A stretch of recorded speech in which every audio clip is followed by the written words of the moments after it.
I'm glad to see so many diverse voices here. I'm very honored and happy to be part of this event, being part of wonderful discussions.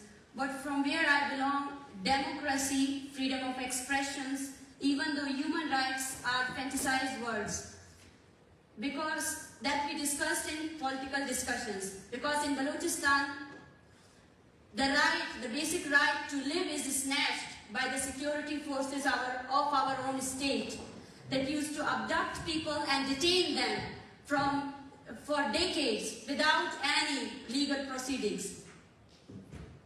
My name is Marang Baloch. I'm a rights activist and a survivor of enforced disappearances.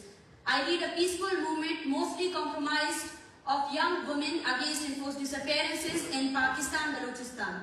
I am from the southwestern province of Balochistan. I come from a region where we live like slaves of the ancient era.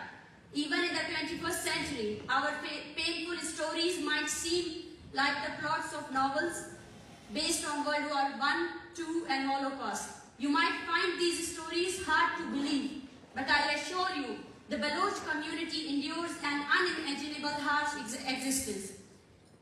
You live in countries where human rights are highly valued. For you, the forced disappearances of a person based on just their identity would be shocking.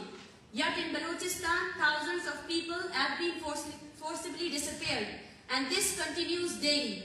Hundreds of tortured bodies have been recovered, while many were released from secret torture cells after days, months, or years, bears the scars of severe physical and mental torture. Many suffer from psychological stress, mental health issues, or lifelong physical disabilities. It may be shocking to you, but there are people in Balochistan who have been forcibly disappeared for 20 years. Enforced disappearances is not only cruelty and injustices to the person taken, but it is also mental trauma for their protesting families. Families spend days and nights and even though years mourning their loved ones and protesting on the streets, often carrying their pictures. And it's hard and it's very painful. They carry the same picture while they walk through the hospital corridors where they found the mutilated bodies of their loved ones. I'm a victim and I ask for your full attention as I narrate the painful story of my personal life. Because thousands of those victims who are in Balochistan, their stories can't be heard. They don't have access to these international communities. So today I'm speaking from behalf of them. And as a victim, I say that my story is less painful because I'm alive. I'm still alive to narrate and witness this story. But there are thousands of families where no one is left behind to witness their stories, that what happened to them. My father, Abdul Ghaffar Lango, was a political activist who raised his voice for the fundamental rights of our people. He was forcibly disappeared in 2006 when I was only 13-year-old. As the eldest among my siblings, I felt a profound responsibility. My father was the sole breadwinner, and we were left in confusion and despair, praying for his safe return. My younger siblings and I protested daily, and all of my school leaves were because of the protests. I protested daily after school, demanding the safe release of our father. After 2 years of relentless struggle, he was released, but he had endured extreme physical and mental torture.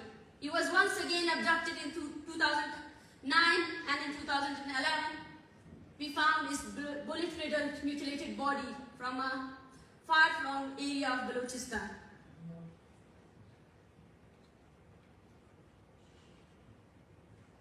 I still remember the day when his body was brought home. On July 1st, 2011, our life was shattered when we received the mutilated body of our beloved father. The lives of my 5 sisters and only brother changed completely. We mourned by his side.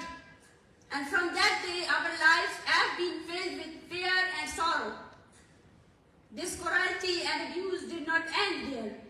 In 2018, my only brother, Nasser Baloch, who was also the witness of enforced disappearance of my father, was also forcibly disappeared by the security forces. In front of me, I am the witness of his enforced disappearances. I resumed my protest and after 3 months, and it was the time when I was studying, doing a medical graduation, and I got failed first time in my medical career because I was so mentally tortured. I didn't have the courage to take a phone call. So, okay, someone will call me and say that, yes, we found the dead body of your brother also.